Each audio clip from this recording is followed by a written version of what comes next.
Bismillahirrahmanirrahim. Assalamualaikum warahmatullahi wabarakatuh. Alhamdulillah. Alhamdulillahilladzi arsala rasulahu bil huda wa dinil haq liyudhhirahu 'ala ad-dini kullih wa kafa billahi shahida. Asyhadu an la ilaha illallah wahdahu la syarika lah wa asyhadu anna Muhammadan abduhu wa rasuluh. Allahumma salli wa sallim ala nabiyyina Muhammad wa ala alihi wa sahbihi wa man tabi'ahum bi ihsanin ila yaumil qiyamah. Hadirin rahimakumullah yang kita hormati Bapak Daud Gunawan, Ketua Majelis Syuro Dewan Dakwah Jawa Barat, dan juga sesepuh kita, orang tua kita semua, senior kita yang alhamdulillah telah merintis, mengawal dan bahkan mengkader, ya, mendidik kader-kader Dewan Dakwah di Jawa Barat, sehingga Dewan Dakwah Jawa Barat ini termasuk Dewan Dakwah yang sangat aktif sekarang. Pak Muksin, senior kita semua juga, Pak Dr. Hadianto, Ustaz Rohin, Ketua Dewan Dakwah Jawa Barat, Direktur Hadi, Dr. Syarif. Tadi berapa? 6 tahun ya? 6 tahun. Itu sudah berapa tahun sekarang? 3 tahun baru 2. Oh, baru 2 tahun. Kurangan deh, Pak. 1 tahun. Sebetulnya itu bid'ah ya, memberi batasan kemungkinan. Jadi beliau boleh diganti, asal gantinya lebih baik. Nah, itu. Kapan saja, besok kalau sudah ada gantinya yang lebih baik, nggak apa-apa. Tapi sebelum bisa mengkader pengganti yang lebih baik, nggak boleh diganti. Nah, itu syaratnya begitu. Ya. Bapak-bapak dari Kementerian Agama, ya, kemudian dari kelurahan, dari RW, RT, dan para wisudawan, para dosen, hadirin sekalian rahimakumullah. Alhamdulillah, pagi hari ini tentu hari yang sangat penting dan bersejarah, ya, karena kita menghadiri satu acara yang sederhana, ya, tapi acara ini sangat penting insya Allah, ya, dalam perkembangan dakwah kita ke depan. Sering orang mungkin melihat, ya, acara-acara wisuda, kalau saya hadir di berbagai tempat itu, yang dibanggakan adalah kebiarnya, ramainya, gitu ya, jumlahnya, ya, tapi apa yang diwisuda? Siapa yang diwisuda? Ya, untuk apa diwisuda itu? Dan setelah itu mau kemana? Itu nilainya itu yang penting, makna, ya, makna. Sebab seorang itu dinilai, gitu ya, itu karena maknanya itu, bukan berapa jumlahnya. Ya, tentu jumlah itu penting, kita tidak menafikan dalam Islam, ya, tapi Al-Quran selalu mengingatkan, kalau kita renungkan, ya, ayat kam min fi'atin qalilatin walabat fi'atan katsiratan bi'idznillah. Betapa banyak kelompok kecil yang mampu, ya, mengalahkan kelompok-kelompok yang besar dengan izin Allah. Bahkan di dunia saat ini, di negeri kita pun saat ini juga begitu, ya kan? Siapa yang sebetulnya jumlahnya banyak, ya?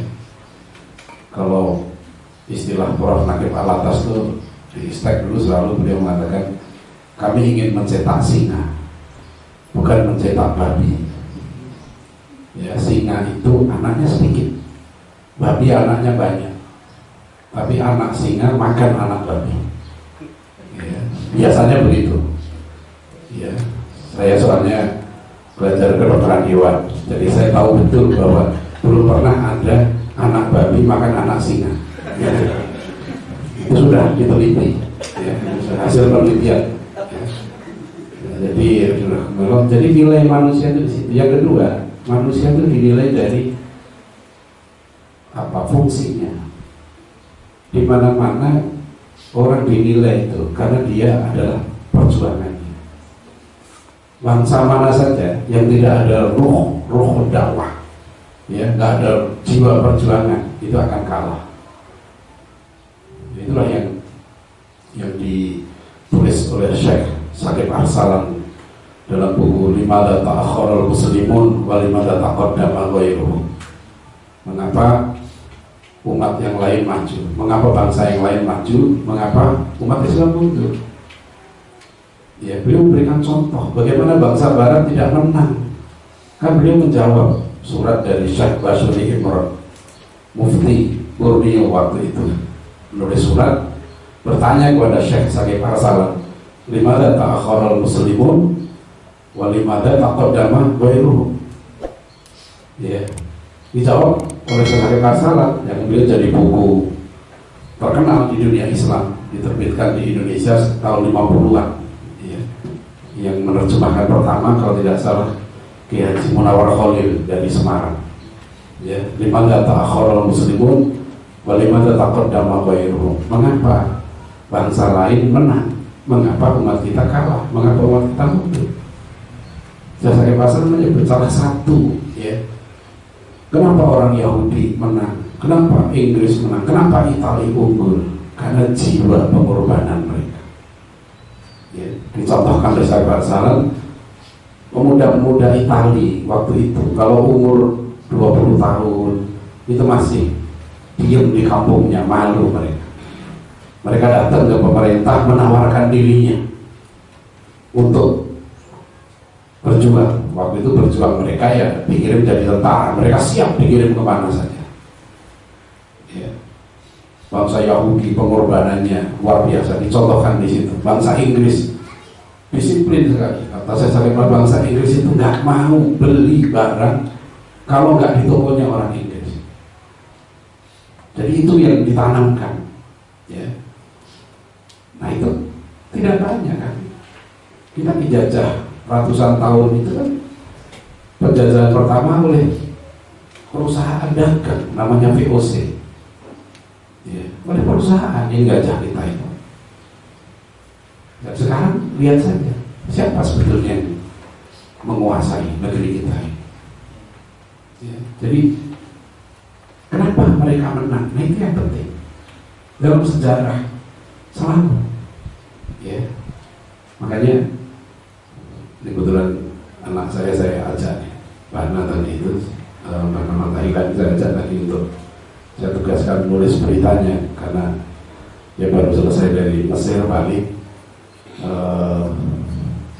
pernah jadi pemret di Mesir dulu. Pemret majalah Latansa. Saya pernah tanya dia waktu lulus dari Gontor dulu, kamu lulus pesantren mau ngapain?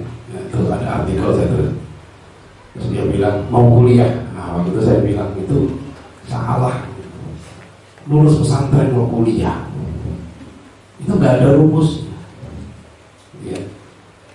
Lulus pesantren itu jihad. Nah itu rumusnya. Itulah pesan Kiai Haji Imam Zarkashi. Ya, di biografi beliau kan ditanya lulusan dokter, kamu sudah ngajar? Ada yang satu orang, kamu sudah ngajar? Belum Pak Kiai. Nah Kiai Imam Zarkashi bilangnya apa? Mati kamu. Jadi sudah punya ilmu, ya, tapi tidak diamalkan, tidak diajarkan. Itu artinya lebih baik kamu nggak hidup, gitu kan, gitu sebenarnya, ya kan? Jadi berjuang, berjihad, berdakwah itu ya mengajar dengan berbagai cara sekarang. Itu tuh penting sekali. Ya. Jadi kalau bahasanya Muhammad Iqbal dari Pakistan, ya, hidup itu digerakkan oleh tantangan. Ya. Di buku kumpulan puisinya Iqbal yang diterjemahkan Pak Bahrom Rangkuti itu kan ada puisi tentang dialog antara intan dengan batu arang, arang kayu dia, dialog mereka. Jadi kenapa kamu begitu kuat? Kok kamu jadi intan? Gitu. Kenapa saya kok arang? Gitu. Nah Karena apa? Karena ditempa. Sama, bahannya sama, dulu tanah juga, tapi arang itu ditempa dengan keras. Intan itu ditempa dengan keras. Ya, makanya dia menjadi intan karena memang tempaannya. Ya. Jadi alumni ADI ini nanti kalau milih berdakwah, pilih daerah yang paling susah, ya, yang paling jauh dari keluarga, yang situ minoritas muslim, yang kira-kira peluang hidup itu 50%. Nah itu keluar dari situ insya Allah itu jadi jadi intan, ya. Tapi kalau enak, ya, makan enak terus itu agak meragukan, ya, itu nanti malah manja, ya. Jadi memang begitu, biar saja. Apa sih Pak Nasir itu? Pak Nasir nggak sampai D1, antum udah D1, sudah lebih hebat dari Pak Nasir dari segi pendidikan. Pak Nasir lulusan SMA, itu pun SMA Belanda, ya kan? Di sini sudah D1 di Dewan Dakwah, ya kan? Dipimpin oleh Dr. Syarif Hidayat. Di Jawa Barat ini orang seperti Dr. Syarif ini cuma satu. Antum cari nggak ada duanya. Yaitu ketua Dewan Dakwahnya Ustaz Roe. Nah, itu orang-orang yang luar biasa. Ya, sayang istri semua. Setahu saya sih, saya nggak tahu. Setahu saya mereka itu sayang istri, setia, ya. Ya. Di luar itu saya nggak tahu, ya. Yang saya tahu begitu, ya. Tapi insya Allah benar. Itu Ustaz Rokin itu yang dipikir pagi siang malam ya cuma dakwah, bukan ada dia mikir yang lain. Dakwah aliran sesat itu dua. Gimana cari dana, udah itu yang dipikir. Ya. Itu nggak sembarangan. Ya. Bandingkan Dr. Syarif Hidayat dengan Rektor UI, ya kan? Rektor UI itu sudah sibuk begitu, masih sempat jadi wakil komisaris BUMN. Dr. Syarif ini fokus, antum mahasiswanya 12, dididik luar biasa, gitu ya kan? Maka wajar kalau tadi pidatonya begitu. Itu kualitas. Karena nilai manusia itu bukan dia di dalam Al-Quran. Ada nggak yang para nabi itu nanya kepada anaknya? Ya. Yang ditanyakan mata wuduna mimpadi, itu yang dipikirkan para nabi. Kalian nanti setelah aku mati, kalian itu nyembah apa? Karena kata Pak Nasir kan tujuan pendidikan kita yang tertinggi itu membentuk seorang menjadi abid, menjadi hamba Allah. Itu yang paling tinggi. Karena manusia itu kalau dia nggak menjadi hamba Allah, pasti hamba setan atau hamba hawa nafsu, udah pasti. Mungkin dia hamba kekuasaan, mungkin dia hamba syahwat, ya, hamba perempuan, hamba setan, apa saja. Dia akan memuja yang lain. Kalau manusia itu nggak memuja Allah, pasti dia memuja yang lain. Itu makanya pendidikan itu membebaskan manusia dari pemujaan pada selain Allah itu, menjadi abid gitu, ya. Jadi itu yang tertinggi. Maka para nabi nanya, kamu nanti siapa yang kamu sembah? Mata budu nabi ba'di. Ya, setahu saya nggak ada. Nabi-nabi itu berpesan pada anaknya, mata budu nabi ba'di. Kamu nanti setelah aku mati, kamu makan apa? Ya kan? Diskusi tentang nanti kamu kerja di mana itu. Kamu nanti punya rumah berapa, ya, punya mobil berapa, ya kan? Satu-satunya ayat, setahu saya nggak hafal Quran, setahu saya nih, ini ada Dr. Amuri, ya, ada yang lain-lain, ya, itu setahu saya satu-satunya ayat yang diperintahkan, ya, Rasulullah diperintahkan Allah untuk nambah, cuma nambah ilmu.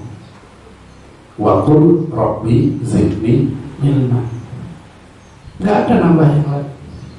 Itu satu lain ya. Nggak ada waktu Robi baitan, nggak ada. Waktu Robi sayyaratan, nggak ada. Waktu Robi zaujatan, nggak ada. Di Quran loh ya, di Quran nggak ada. Yang diperintahkan Robi zidni ilma. Gitu. Jadi ini sangat penting. Terus nanti hidupnya gimana? Gak usah khawatir. Ini yang selalu saya sampaikan ke anak-anak saya, ke santri-santri semua. Gak usah khawatir. Profesi satu-satunya yang dijamin gajinya oleh Allah cuma profesi pejuang. Iya kan? In tansurullah yansurkum wa yutsabbit aqdamakum. Jika kamu menolong agama Allah, pasti kamu ditolong oleh Allah. Udah itu rumusnya. Gak usah mikir kamu. Dan menurut survei, gitu ya, sampai sekarang saya belum ketemu ada guru ngaji yang nanti kelaparan. Dai-dai di luar dakwah itu ada yang dari tahun berapa tuh gajinya 500.000, ya, mukafaahnya lah apa istilahnya, bisa keluar. Alhamdulillah sampai sekarang kita gak ada laporan Ustaz Rohim bahwa ada dai di luar dakwah mati kelaparan, itu tidak ada. Ya, itu bukti. Dan gak ada yang nganggur. 100% lulusan SID Muhammad Nasir itu kerja. Ada yang nanya ke saya dari Timur Tengah datang, Ustaz ada kerjaan nggak? Banyak. Gimana Ustaz? Itu masih banyak yang belum bisa ngaji, banyak yang maksiat. Ya, semakin banyak maksiat di Indonesia ini, semakin peluang kerja semakin besar. Itu rumusnya. Jadi jangan resah. Ada penguasa nggak benar, ada ini, oh itu peluang kerja semua itu. Ya, yang buta huruf Al-Quran, saat lantaran dulu ya kalau nggak salah di atas 100 juta masih ya. Kata saya baca di berita Kementerian Agama itu katanya masih sekitar 100 juta orang. Jadi sekitar 50%. Itu peluang kerja semua, nggak usah khawatir. Ini orang yang nggak nangkep, ya kan? Yang nangkep begini sedikit, ya, sibuk. Makanya kenapa saya bilang kampus SID Muhammad Nasir Adi ini kampus terbaik. Ya, kenapa yang lain belum paham? Nanti insya Allah paham. Ya, nah itu tunjukkan nanti, oh, dari mana tahunya? Tunjukkan, insya Allah. Dan insya Allah kita buktikan itu. Ini Mbak Nani anak saya nomor 2, jadi baru selesai al-azhar, mau lanjut S2 aku itu. Nah, karena saya minta ya, waktu di Mesir sudah selesai tahfidnya, mimpin rumah Quran, mimpin jadi pimret. Saya minta untuk lanjut S2, dia bilang enggak, pulang ya, harus mimpin pesantren untuk tingkat SMP. Karena kalau menurut saya lebih penting pengalaman dulu berjuang, ya, berjuang, mendidik itu berjuang, ya, karena nanti Allah sudah menjanjikan kan, bahwa wattaqullah wa yu'allimukumullah, ya, bertakwalah kamu kepada Allah, Allah akan memberikan ilmu kepada kamu. Ya, jadi ilmu ini bukan sekedar banyak tahu, banyak informasi. Sekarang banyak orang tiap hari baca WA, luar biasa, baca berita terus menerus, ya kan? Banyak orang yang tahu, tapi tidak punya ilmu. Kenapa? Karena pengetahuannya tidak berdampak apa-apa pada ini. Ya, kalau definisi ilmu Prof. Alatas itu adalah hadirnya makna dalam diri kita dan sampainya diri kita pada makna itu. Ilmu itu menjadi ilmu, pengetahuan itu kalau itu membawa makna bagi kita. Ya. Jadi kalau orang dia tahu itu pohon, tapi apa maknanya? Tahu aja pohon. Tapi bagi orang yang paham, ya, pohon itu begini, dia tahu. Ya, daun mangga itu biasa jatuh. Bagi orang itu biasa saja, tapi bagi orang yang tahu daun mangga itu untuk apa, ya, ada maknanya. Orang nggak tahu bahwa dapat ilmu dakwah itu tinggi maknanya. Karena banyak orang yang ilmunya tinggi sampai profesor, tapi nggak ada roh dakwahnya, nggak ada. Terus untuk apa punya ilmu? Kan ilmu itu paling kalau begitu ya sudah, ya nanti kerja dapat duit kan gitu ya kan, dapat. Nah ini yang kenapa saya tulis artikel dari judul buku saya, jangan kalah sama monyet. Ya, jangan kalah sama monyet. Nah, saya sudah meneliti monyet juga. Saya sudah belajar monyet, belajar kambing, ya. Tapi saya waktu ngisi halal bihalal di mana IPB waktu itu saya bilang, saya itu lulusan kedokteran hewan, tapi melihara 4 kambing di pos pesantren mati semua. Itu kurikulum IPB harus diubah. Ya, ternyata kambing itu bisa kembung karena makan pagi itu apa namanya, ada embun. Saya baru tahu dulu waktu saya kuliah nggak diajari itu, saya protes.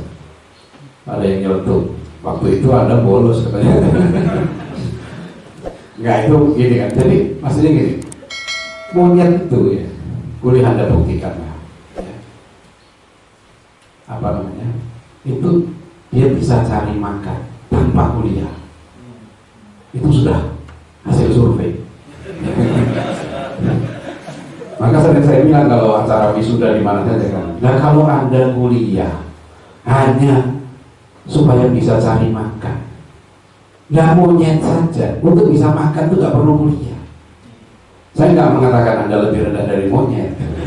Saya cuma cerita bahwa monyet itu untuk bisa makan tidak perlu kuliah, nggak perlu kuliah di API, nggak perlu. Itu monyet. Dan saya belum pernah menjumpai monyet itu stres, merenung, nggak dapat kerja, kan? Belum ada cerita monyet itu bunuh diri, nggak ada. Gantung diri, ya. Aku lihat hasil survei di Jawa Barat, ya. Saya lihat survei terbaru. Berapa mahasiswa yang stres? Ada sekarang surveinya, ya. Apa namanya? Mahasiswa Bandung bunuh diri. Berapa?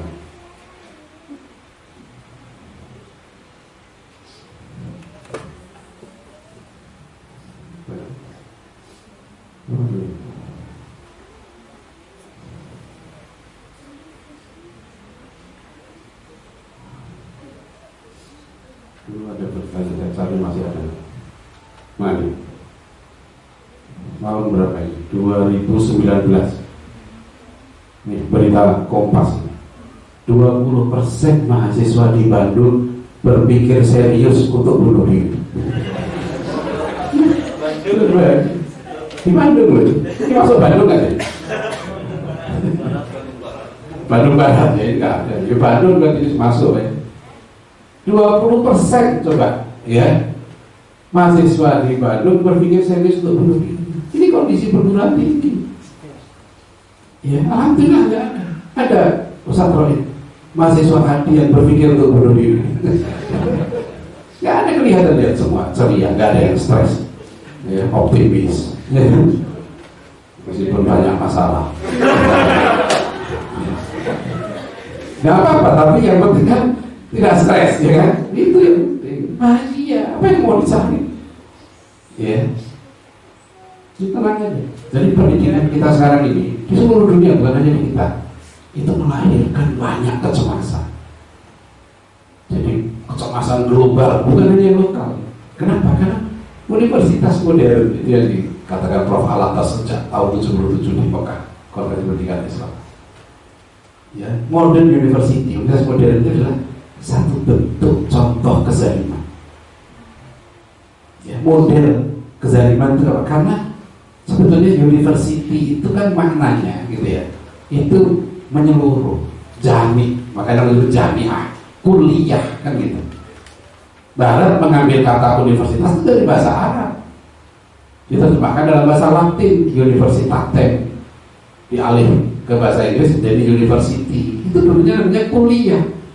Dalam Islam namanya universitas atau kuliah itu tempat di mana manusia itu dididik menjadi orang yang sempurna, orang yang seutuhnya, al-insan al-kulli, a universal man, manusia yang utuh gitu. Ya. Sekarang semua universitas di dunia sejak era modern, era industri, universitas itu di tempat di mana ya manusia dididik supaya bisa cari makan. Mulai itu saja. Sekarang kalau kita bikin prodi itu begini, lulusannya kan gitu. Kalau sekarang ada kampus kan menawarkan lulusannya bisa kerja di sini, lulusannya bisa kerja di sini. Loh, dia itu manusia. Dia bukan monyet. Yang dia manusia, dia ada jiwanya. Bahkan di Fakultas Ilmu Jiwa di media dakwah kemarin kita tulis artikel dari Khairul Rijal, ilmu jiwa tanpa jiwa. Harusnya manusia itu bahagia gitu kan? Manusia yang sempurna, yang universal man, al-insan al-kulli itu adalah orang yang bahagia. Itu seperti Ustaz Robin. Pernah lihat Ustaz Robin sedih? Dia bahagia terus. Ustaz Anuri gitu kan? Bahagia terus. Ya, Dr. Sarif kelihatannya itu pernah lihat Dr. Sarif nangis. Ya, dia tenang aja meskipun susah hidupnya itu tetap tenang gitu.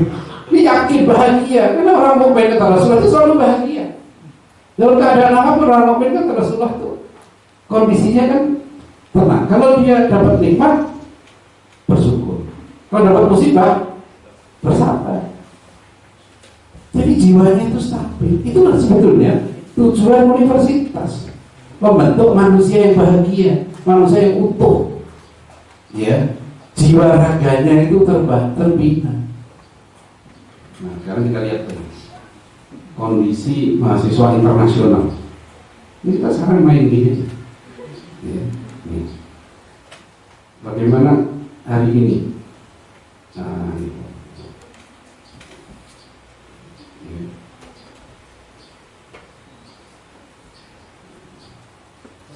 ini kalau ya, di Google University makes me, ini seluruh dunia. Universitas masukkan Pak Hadi ya, sebagai dosen tahu lah ini ya. Ya, makanya oleh Menteri Nadiem dibubarin aja tuh BSNP. Saya tulis 2 artikel tentang BSNP itu saya kan. Bagi saya sih udahlah sekalian aja lah ya di apa namanya. Saya tanya soal BSNP ini contoh ya. Saya WA dua profesor, satu Profesor Nanang Fatah di Bandung, satu lagi profesor dari ITS, Profesor Daniel Rashid. Ini saya baca ini supaya antum paham bahwa ada guru besar yang concern pendidikan. Itu juga ini pandangannya juga luar biasa. Ya. Kalau Profesor Daniel Rashid jawabannya begini. Kalau pada protes tuh BSNP dibubarkan gitu. Nah ini ada profesor yang komitmen pendidikannya tinggi gitu ya. Jawabannya menarik. Ya. Saya bilang bagaimana tanggapan Prof Daniel karena saya sudah minta izin beliau untuk jawabannya saya tulis dalam artikel saya tentang standar pendidikan. Apakah pembuatan BSNP sudah tepat? Nah ini contoh. Semua serba standar kan gitu. Dikit standar. Ya. Prof Daniel Rashid itu jawabannya begini. Waalaikumsalam. Sejak lama saya tidak setuju dengan standar pendidikan. Yang berlaku saat ini adalah standar persekolahan karena terlalu rinci sehingga membenarkan dugaan bahwa persekolahan hanya instrumen teknokratik untuk menyiapkan buruh yang cukup terampil untuk menjalankan mesin-mesin pabrik sekaligus cukup dungu untuk bekerja bagi kepentingan investor asing. Ini misalnya profesor dari ITS dan generasi itu profesor ahli kelautan. Dia dulu ketua komisi pendidikan di Jawa Timur. Jika ada standar harus generik, tidak rinci, tetap beri ruang bagi keunikan personal warga belajar dan spasial sesuai potensi lokal. Praktek persekolahan kita juga netral gender, tidak sadar gender. Potensi pria umumnya dirugikan akibat kenetralan gender ini lebih menguntungkan perempuan. Jadi kenapa yang terbaik kok perempuan? Apa ini nggak tahu, belum tentu ya. Tapi menurut beliau. Tapi ini yang penting ya, jadi banyak profesor menggugat. Ya, saya udah ngobrol dengan Prof Nanang Fatah, dia ada jawabannya juga ke saya, ya tentang standar ini. Tapi yang penting begini, ya jadi inilah problem yang sangat serius dalam dunia pendidikan kita itu justru pada makna pendidikan itu, pada makna kata universitas itu. Ya, jadi kalau universitas itu adalah bentuk tertinggi dari perguruan tinggi, paling rendah itu SID, ya kan, Kleinstein Institute, nah itu universitas. Jadi orang kalau sudah nyebut nama universitas, oh berarti dia lebih bagus daripada sekolah tinggi, institut gitu. Maka yang institut, yang sekolah tinggi berlomba-lomba menjadi institut, yang institut berlomba menjadi universitas. Padahal kalau dia tambah naik lagi, dia tambah susah. Dia tambah banyak lagi standar-standar yang harus dia ikuti. Yang akhirnya nggak sempat bina mahasiswanya. Ini problem serius, ya, birokratik. Itu yang dikritik oleh rektor Sanata Dharma Katolik di Kompas waktu itu, dibilang formalisme, semua serba standarnya, ujungnya itu menyiapkan buruh. Ini Ki Hajar Dewantoro 1922 sudah mengatakannya, pendidikan model Barat ini, ya, itu hanya akan mendidik anak-anak kita menjadi buruh dan membuat bangsa kita bergantung kepada Barat. Kan ini hasil dari politik etis. Sudah pas 01 kebijakan politik etis diterapkan, ya, makanya Pak Nasir sudah nulis artikel karena otak politik etis salah satunya adalah seluruh gurunya kenapa harus dibikin dulu sekolah-sekolah di mana-mana, ya. Data sekolah dulu awal abad 20, penjajah itu kan punya teori begini, supaya mereka melestarikan jajahannya itu kan dua, kalau mereka bisa dikristenkan, kalau nggak bisa politik asosiasi. Jadikan mereka itu dekat dengan Barat, budaya Barat. Dengan apa caranya? Dengan sekolah-sekolah itu dibikin.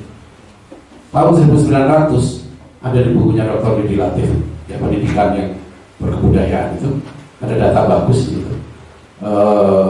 Tahun 1900 yang sekolah model Belanda itu sekitar, jumlahnya saya ingat 100.003 orang. 10 tahun kemudian 1910 jumlahnya 300.000 lebih sekian. Tahun 1920 jumlah yang sekolah model Barat, ya, itu menjadi 800.000 sekian, hampir 900.000. Jadi naik 3 kali lipat. Waktu itu penduduk negeri kita ini sekitar 60 juta orang. Ya, tahun 40 itu 60 juta orang. Nah itu jadi Barat waktu itu dengan sekolah-sekolah ini, kata Sunan Guru-gurunya kan, kata-kata yang dikutip oleh Pak Nasir dari Sunan Guru-gurunya bilang gini, dengan pendidikan dan pengajaran. Pendidikan di zaman Belanda disebut dengan opvoeding, kalau pengajaran onderwijs. Dengan pendidikan dan pengajaran kita melepaskan, ya, umat Islam dari belenggu agamanya. Itu yang terjadi, ya. Jadi kenapa saya sering ingatkan teman-teman di Dewan Dakwah, kita harus berubah. Apalagi kita sudah masuk disrupsi sekarang ini. Sudah disrupsi, nggak seperti dulu lagi. Dulu saya kuliah di IPB, ya. Saya di pesantren Ulil Albab tingkat 4 itu, yang meresmikan Pak Nasir, pesantren itu buka, saya hadir, Pak Nasir meresmikan tahun 87. Dulu saya menganggap pesantren saya adalah Ulil Albab itu ekstrakurikuler, yang pokok kuliah di IPB. Sekarang sudah berubah. Sekarang itu kuliah di IPB sudah sebagian besar online. Survei terhadap mahasiswa UI 18.900 mahasiswa UI disurvei. Yang mau kuliah full online itu kalau nggak salah sekitar 30%. Yang blended learning campuran gitu ya, itu 40%. Yang mau full online itu hanya sekitar 28%. Ya, jadi ini sudah berubah. Meskipun pandemi nanti berakhir, ya, model kuliah ini akan berjalan. Karena nggak bisa enggak. Sekarang sudah mulai bersaing kampus itu, ya, sudah mengeluarkan paket S2. Ya, ada satu universitas Islam terang-terangan kan sudah pasang tarif. Ambil S2 dari daftar sampai ujian tesis, nggak perlu datang ke kampus, hanya wisuda. 18 juta sampai tamat. Sudah bisa. S1 sekarang Menteri Agama sudah buka kan kuliah. Universitas Syekh Nurjati full online. Ini apa artinya? Artinya sekarang yang lebih penting tadi itu pendidikan seperti Adi ini. Gitu loh. Pendidikan kepribadian, wawasan, penanaman nilai, itu yang nggak bisa diganti oleh internet. Dalam pendidikan karakter, adab atau akhlak ini, yang paling berperan adalah kualitas dosen, hatinya dosen itu, jiwanya dosen itu, bukan pintarnya dosen. Kalau soal pintar, orang sekarang kami dari internet, ya. Sekarang mau apa? Orang mau cari cara menanam yang baik, ya. Istri pertama saya itu hobinya nanam, gitu ya. Mumpung ada anak saya nanti jangan cerita, ya. Jadi dia hobinya nanam, terus pelan-pelan, tapi dia nggak ada. Saya lihat tuh nggak pernah sekalipun buka webnya IPB. Cara menanam apa saja itu sudah ada di internet, ya kan? Cara buat kompos, cara buat ini ada semua. Mau apa? Bikin tempe ada, memperbaiki AC ada di internet. Jadi sudah bergeser. Orang sekarang masih menganggap ini kampus hebat. Sudah lama-lama ini nggak diperlukan, nggak dilihat gelar. Ya, nanti orang mau doktor kah, mau master, enggak lagi. Itu kenapa masih bertahan? Karena masih ada peraturan pemerintah. S3 dihargai kan gitu, S2 guru harus S1. Lama-lama ada dosennya bilang, berapa lama perguruan tinggi kita bertahan mengandalkan regulasi pemerintah. Jadi ini kenapa saya bilang ke teman-teman di Dewan, ini serius, ya.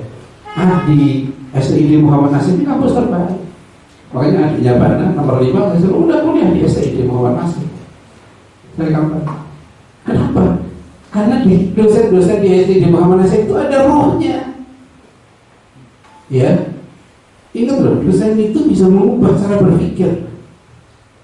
Ya, karena dia akan mengiming-imingi materi, ya. Paling tidak nanti, ya, anak yang kuliah di kampus-kampus yang menawarkan materialisme itu apa?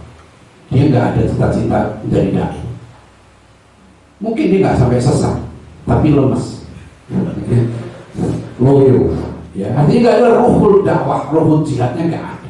Nah kalau di SID Muhammad Nasir, di Adi, ya, ketemu lagi Ustaz Rohim, ketemu Ustaz Sarif, ya, Pak Daud Gunawan, Pak Muhsin, ya, Ustaz Hadi, itu isinya kepalanya, jiwanya itu dakwah. Ini penting ya. Jadi saya melihat masih banyak anak-anak yang nggak paham. Mereka masih menganggap, oh itu kampus hebat, ini kampus yang hebat itu apanya? Hebat itu karena Anda sudah hebat, iya kan? Itu kan anak saya yang Fatimah ini adiknya Bana, itu kan sekarang kenapa? Saya bilang ke dia, lah kalau kamu sudah nulis 2 buku, Pemennya Azam itu sudah nulis 4 buku, ya, dia sudah biasa ngasih seminar, cara ngajar di pesantren, ya. Lah kalau kamu kuliah di UI, ya kan? Enakan UI dong, saya bilang gitu. Ya mohon maaf ya. Nanti kalau kamu bagus kan dibilang kamu lulusan mana?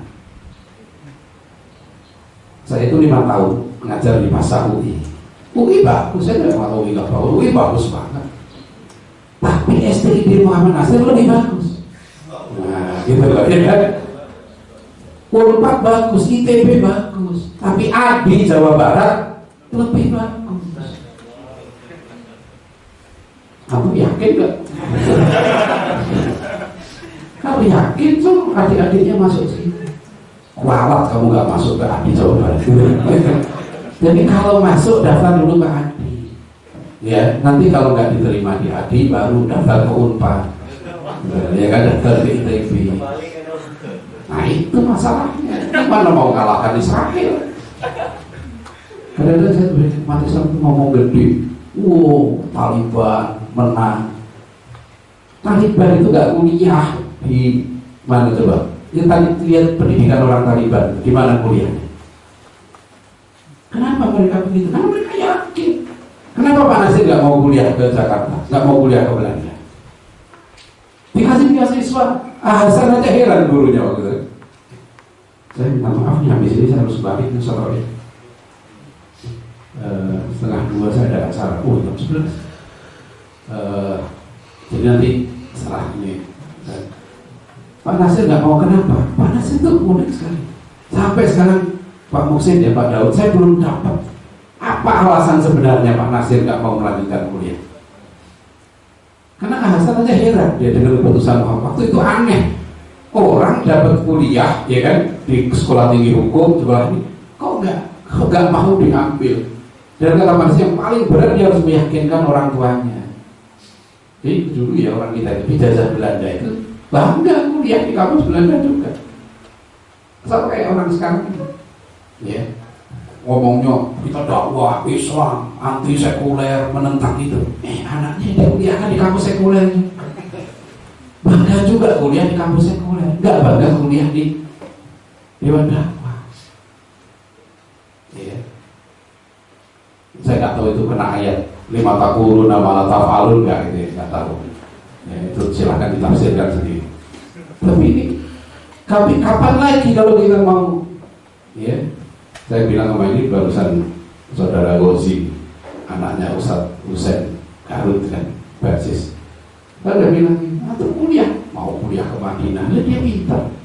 Dia udah canggih, bahasa Arab canggih, bahasa Inggris canggih, tafsirnya canggih. Atau kuliah di STAIPI Garut. Saya bilang, supaya nanti STAIPI naik. Kamu lulusan mana? STAIPI Garut, gitu loh, ya kan? Nah ini lulusan mana kamu? Madinah, udah banyak yang lulusan Madinah. Kasihan, maksud saya sekali-sekali gitu ya, bagi-bagi lah. Ya, anak saya dari Al-Azhar nggak apa-apa.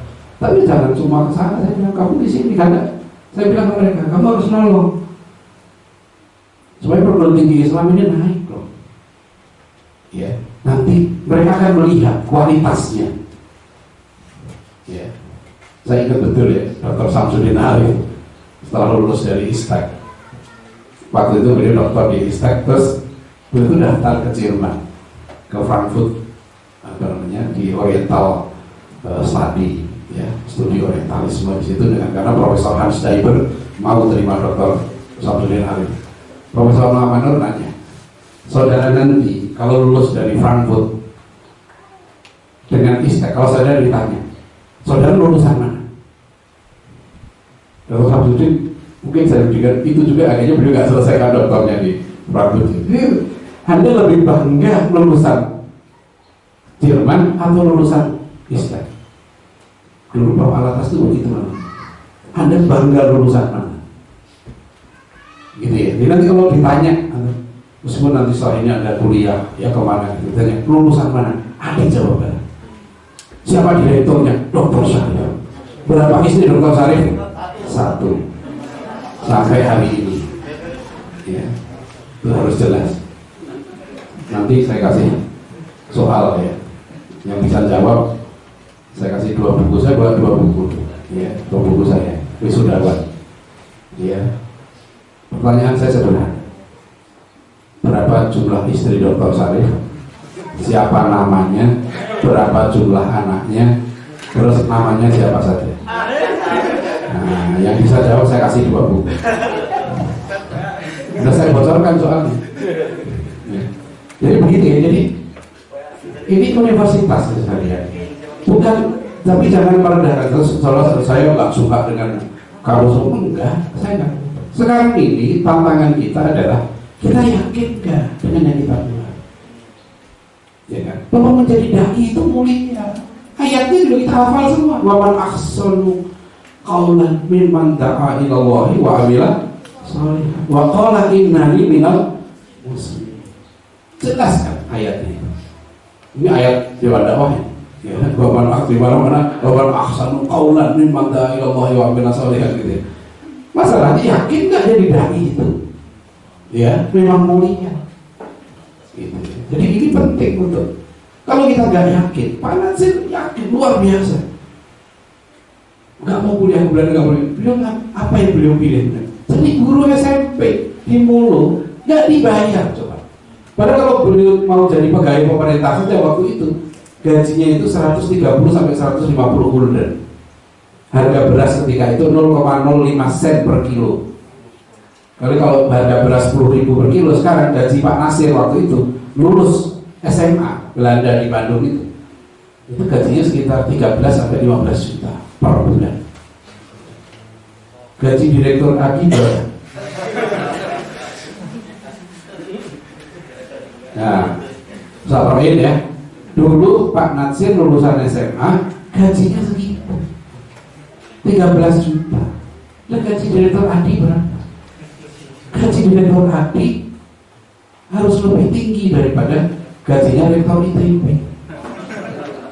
Setahu saya tahu ada rektor di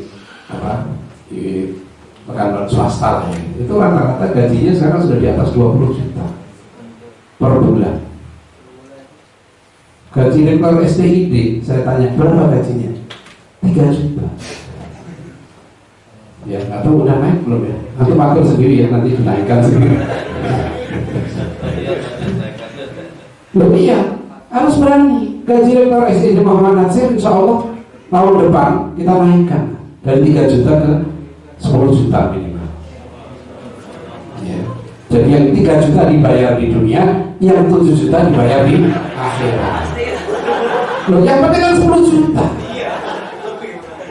Iya kan, malah lebih. Antum mau pilih dunia apa akhirat? Hah? Kan bertagi fima atakallahu adarul akhirat walaupun sana sibaka minat dunia. Pak Dwi itu gajinya 3 juta memang ya, tapi sebetulnya penghasilan dia sebulan itu lebih dari 50 juta. Nah begitu, yang 50 juta itu, yang 47 juta bentuknya apa? Kesehatan, ya kan, bahagia hidup, ya kan, istrinya taat, anak-anaknya baik, teman-temannya menyayangi, itu semua rezeki dari Allah. Benar nggak? Nah itu harus wisudawan harus yakin gitu. Nanti dari dai, ya itu orang Dewan Dakwah itu Pak Moksin tahu betul tuh ngajari kami dulu begitu. Dai Dewan Dakwah itu kalau dihitung-hitung nggak masuk akal. Saya kemarin ketemu Pak Moksin ya, ada yang jaga tamu di Kramati yang dulu sopir ya di Banten. Ngantar saya, ini mobil saya. Nah, ini sehari-hari di Dewan Dakwah sebagai penerima tamu, ya. Tapi punya mobil sendiri, mobilnya lebih bagus dari mobil saya. Kok bisa dia bilang gitu? Ternyata itu dari siapa? Saya dikasih anak saya.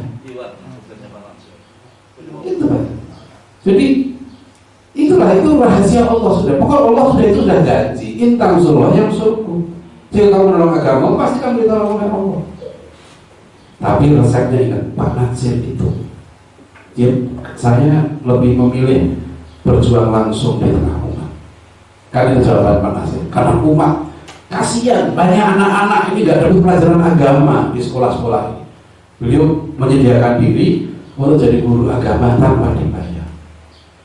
Kemudian beliau mendirikan pen-pendis kan di situ. Nah di sini yang saya perhatikan apa? Yang tadi disampaikan tadi bagus pidato tadi.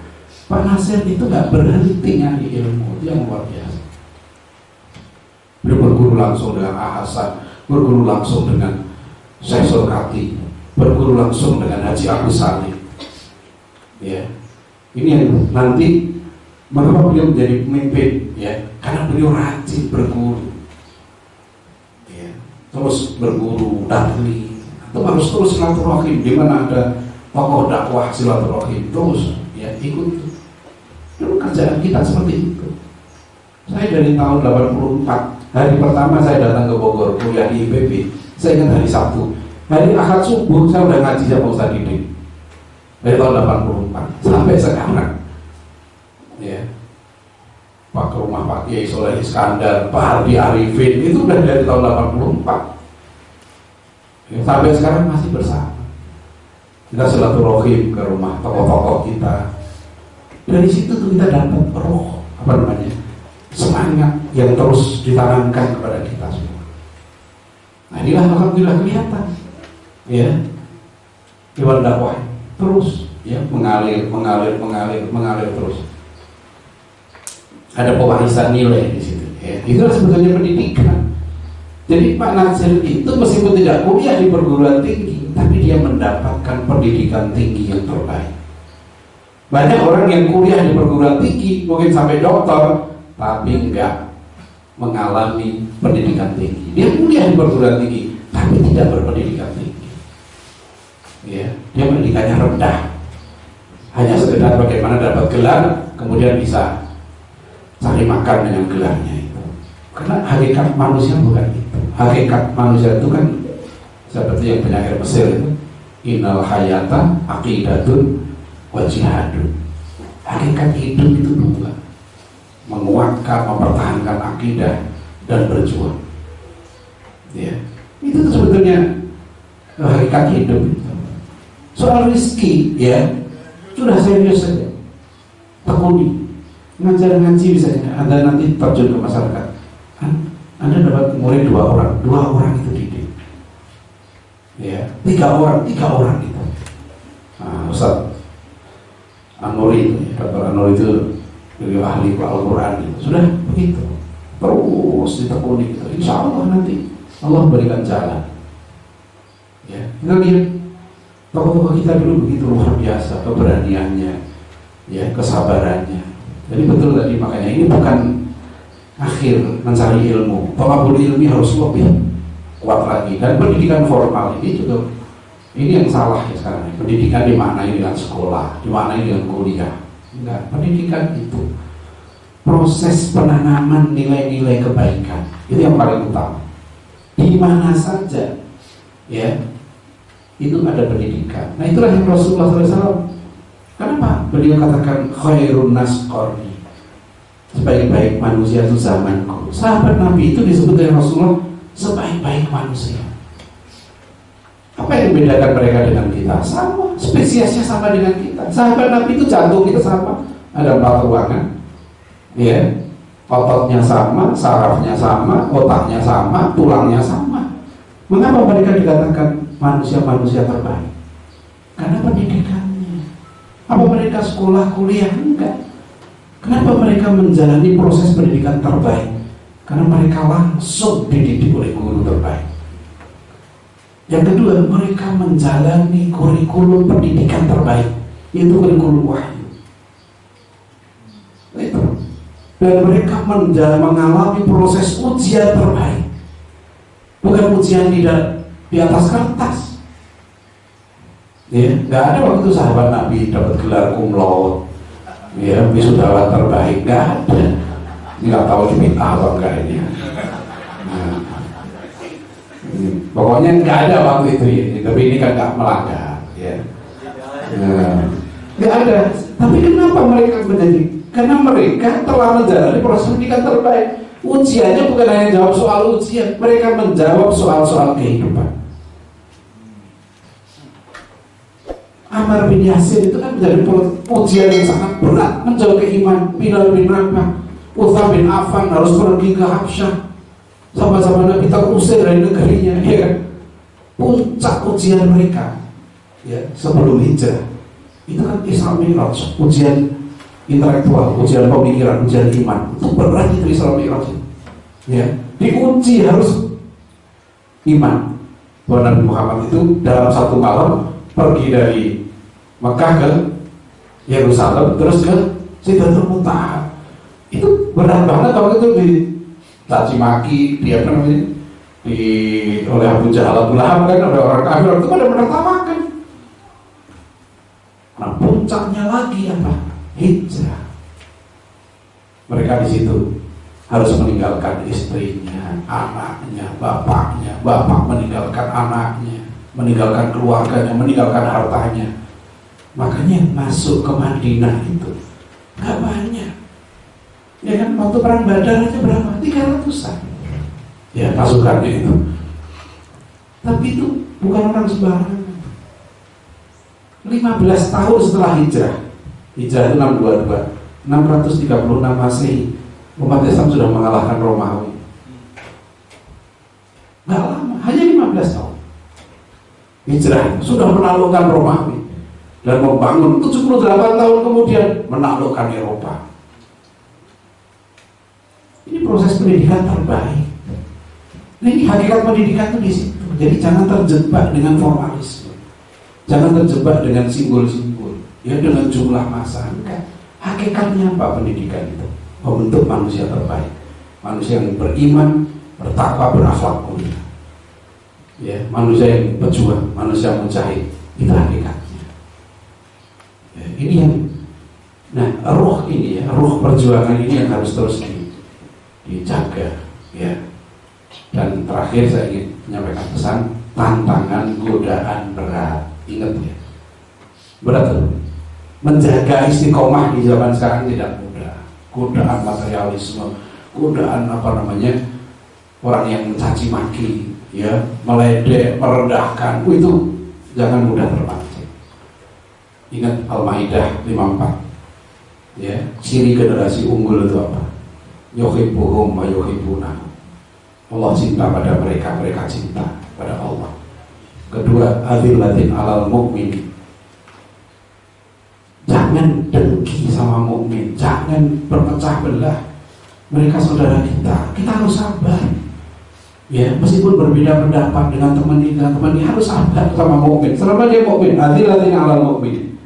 Ya, kalau dia sudah keluar dari Islam soal lain, tapi selama dia masih saudara kita, nah, itu prinsip, salah satu prinsip dakwah dewan dakwah, merekat ukhuwah.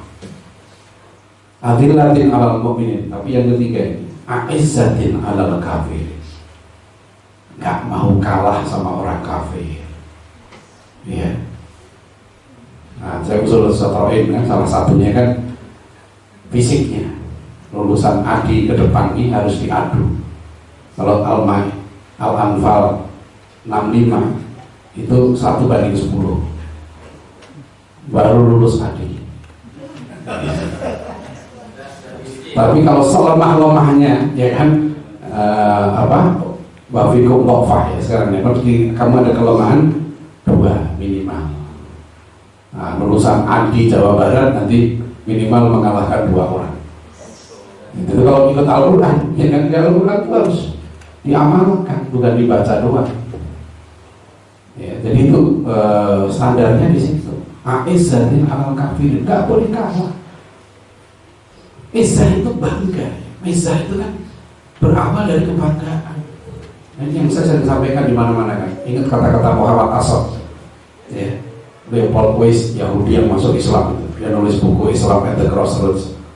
No civilization can prosper or even exist after having lost this pride and the connection with its own past. Gak akan satu peradaban itu bangkit, berkembang, atau bahkan gak akan eksis peradaban itu jika dia sudah hilang kebanggaannya terhadap dirinya.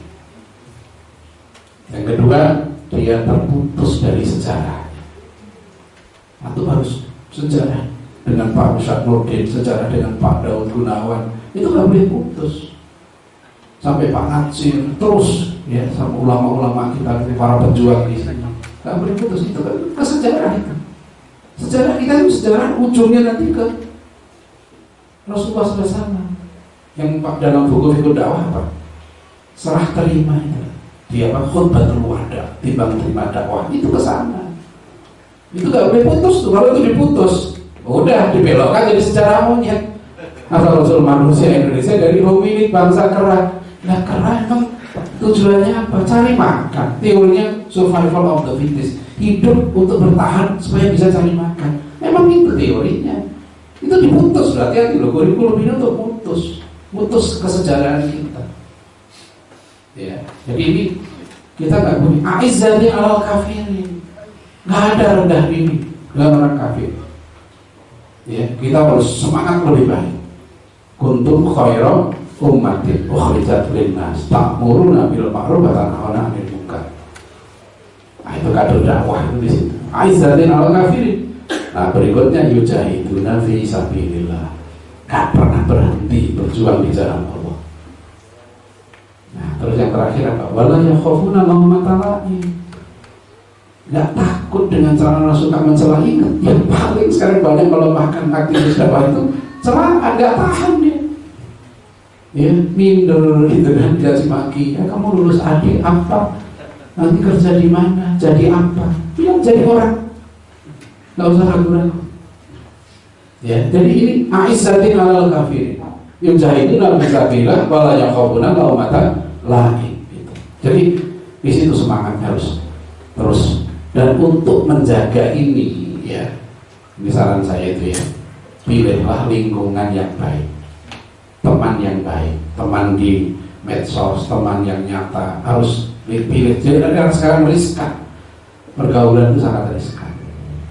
Yang kedua, terus menambah ilmu tadi, ya, jangan berhenti, hadir majelis-majelis ilmu, ya, terus fas'alu ala dzikri in kuntum la ta'lamun, terus berhubungan dengan ahli ilmu, ya, jangan berhenti. Nah, yang ketiga, terus berdoa, minta pertolongan pada Allah. Ya, ini ayat yang kata Pak Wahid Alwi selalu diulang-ulang Pak Nasir, kata beliau, man jahadu fina lanahdiyannahum subulana. Ya, siapa yang berjuang di jalanku, bersungguh-sungguh mencari jalanku, Allah pasti, itu janji Allah, akan menunjukkan jalan. Ini kata Pak Wahid. Pak Nasir sering mengulang-ulang ayat ini, ya, mulai dari yang kecil, terus berjuang, ya. Nah itu, jadi saya kira begitu saja ya. Jadi kalau kebanyakan nanti berat, ya. Tapi yang penting adalah bagaimana, ya, terus menjaga ukhuwah, ya, meningkatkan ilmu, ya, berdoa, ya, terus bertanya kepada ahlul ilmi. Terima kasih. Saya mohon maaf harus segera kembali, ya. Alhamdulillah saya sudah izin lewat Zoom, tapi Ustaz Rohid tidak mengizinkan, jadi saya harus datang, nggak apa-apa. Saya kira ini bagian dari perjuangan kita bersama, ya. Mohon maaf sekali lagi dan mudah-mudahan bermanfaat. Wallahu minkum. Terima kasih Pak Daud, mudah-mudahan tetap sehat, ya. Kita doakan beliau tetap sehat. Sekarang umur berapa Pak? 78. Wah, Masya Allah, 78. Saya baru 55. Ini mau 56. Ya, mudah-mudahan tapi kadang-kadang badan sudah kerasa tuh saya. Ya sekarang alhamdulillah masih sehat sih, gitu ya. Tapi kadang-kadang kemarin capek itu sehari, ya sudah ada batasnya. Enggak seperti dulu 2 hari dan biasa. Sekarang kalau pagi sampai jam 11 malam kurang tidur udah ada pengaruhnya, ya. Ini di era pandemi juga, jadi tolong kita tetap jaga, ya. Ya itu ikhtiar semaksimal mungkin yang kita ikhtiarkan, ya. Mudah-mudahan Allah melindungi kita semua, keluarga kita semua, masyarakat kita, dan kita yakin insya Allah, ya, tetap optimis bahwa negeri kita ini ke depan menjadi negeri yang terbaik, ya. Billahi taufiq wal hidayah. Assalamualaikum warahmatullahi wabarakatuh. Oh iya, tadi sebelum ini nggak ada yang bisa jawab pertanyaan saya.